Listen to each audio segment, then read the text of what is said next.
রাজনৈতিক কারণে তখন যারা বিরোধিতা করেছিলেন তার শিল্প গড়ার আপ্রাণ প্রচেষ্টার, বিশেষত সিঙ্গুর এবং নন্দীগ্রাম, এমনকি শালবনীতে তো তার জীবনও চলে যাচ্ছিল।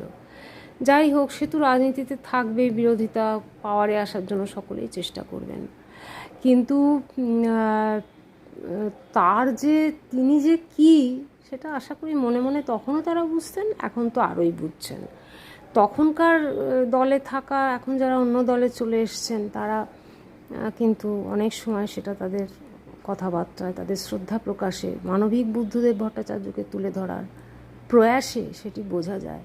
যাই হোক, আশালতায় সবসময় ফল ফলে না, কিন্তু আশালতা বৃক্ষটি যিনি রোপণ করেন তার স্থান কিন্তু ইতিহাসে পাকা হয়ে থাকে, তাকে কেউ ভোলে না, তাকেই বরঞ্চ মানুষ বেশি করে মনে রাখে, এবং কে জানে যে ভবিষ্যতে ভুলবে না।